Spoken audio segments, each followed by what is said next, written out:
Hey guys, and welcome back to another video. I want to thank everybody that has subscribed so far.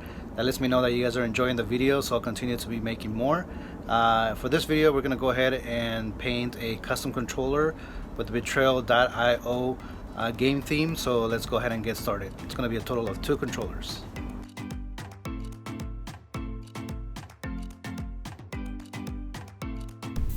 Alright, we've already gone ahead and sand this, so we're going to go ahead and apply a little bit of our Autoborn sealer or primer, and after that we're going to go ahead and spray the entire thing with neon green to give it that background that we're looking for. So I'm going to do a couple layers of green, and then I'll go ahead and come back and add a little bit of that flare that's going to be on that particular design.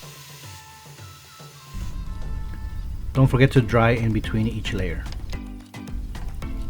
If you're painting on a dark or black controller, try to utilize a little bit of white before you apply any color. Otherwise your colors are not going to be as bright as if you were using a white base. Since yellow is a little bit closer to the color green, I'm not even going to wash my airbrush. I'm going to just put a little bit of water and run the water through the airbrush and then add the yellow on there. You can see on the cup it has green and yellow still on there. After spraying the yellow, I noticed that it wasn't bright enough because it's a translucent color. So what I did is I applied white and then came back with yellow again to make it a little bit brighter. While this controller is drying, let's go ahead and move on to the next one. And we're using the same process as the other one. We're going to paint the background and then the foreground. So I want to put a couple layers of purple and dry in between.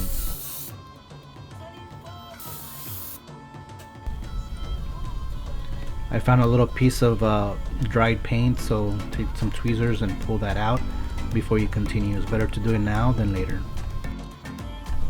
After a couple years of painting, I found out that it's not really necessary for you to have all the colors available to you. If you have the primary colors, then that's pretty much all you need, because you're able to make any additional colors using those primary colors. So you don't really have to make that much of an investment at the beginning. It's always nice to have because it's easier and quicker, but you don't really have to. Pressure that I use for the airbrush ranges between 30 to 47, depending on what I'm shooting. Normally if I'm shooting, like, let's say a background, I usually go with a higher pressure. If I'm doing something more detailed, I tend to lower that to maybe like a 25 or 30, depending obviously on the details. Also, if I'm spraying on something that's like a hard surface, I lower the pressure, because otherwise you'll get paint splattered all over the place. You can also mix your colors while painting. So for example, if you want to create a little teal, you can put down a layer of blue and then come back with the watered down green and apply that green on top of that blue. It'll start turning into a little teal aqua look, so you can do it that way as well.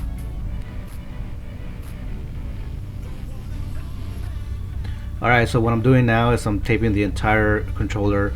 I'm going to go ahead and print the design on a regular piece of paper and then glue that on top of the masking tape, and then go around with a knife and essentially redraw the outlines of the characters. This way I know exactly where they stand, and once I peel that tape off, I'll have that that line that I pretty much score with the knife, and will let me know, exactly where the like the hand is or the face is, and it's a little bit easier. As you can see, I didn't sand that much on that little section, so it peeled off a little bit. So I'm just gonna go back in there with a little bit of sandpaper and sand that and repaint that with a little bit of green. I knew this particular controller was going to take a little bit of time, so I found a place where I can sit down and take my time while painting each section and obviously each layer. Even though I'm using different brands of paint, I'm making sure that they're all water based, so they're all acrylic. So as you can see, I got some airbrush paints, I got Angela's paints, and then I got some standard acrylic paint that I found on Michaels. So you can mix and match them. As long as they're all water based, you should be okay. Guys, I'm trying to reach 1,000 subscribers, so if you can, please do me a favor and subscribe. I would really appreciate it, and I would love to make more videos for you guys. For these controllers, I wanted the paint to be really smooth and thin, so I'm applying a lot of layers, and what I'm doing is I'm applying a solid color, for example the yellow, and making sure everything's nice and yellow, and then on top of that I'll go back and put shadows, and then after that I'll put a little bit of highlight. Guys, you have to be patient, so as you can see the paint looks a little bit translucent. You have to allow that to dry and then come back and add more color to it, which means another layer. Let that dry and continue that process until you get the effects or the look that you're looking for. So always be patient, and everything will come out nice at the end. So for these controllers, I've been asked a lot if you need to add gloss at the end.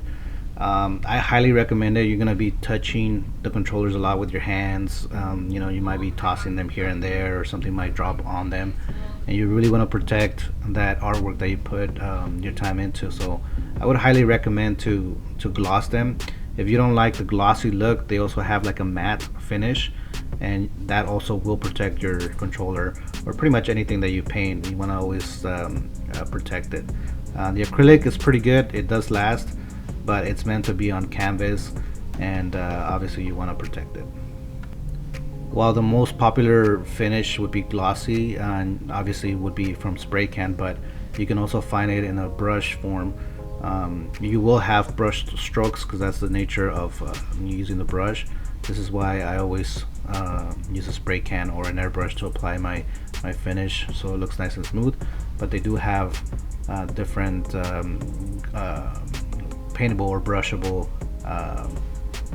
glosses.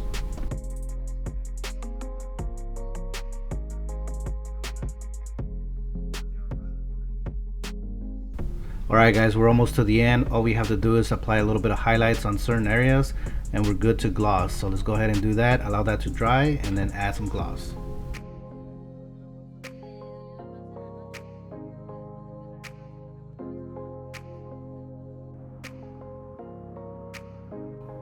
Alright, let's go ahead and take a look at them right before I gloss them. They're looking pretty good while they're drying.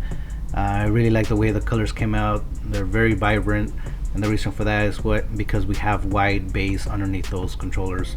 So always put a white base underneath and your colors will always be nice and bright.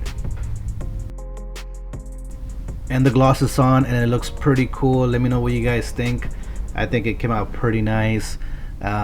Let's go ahead and send these out to get them reassembled by Custom Controllers, and this is what they look like once they're assembled. Let me know what you guys think.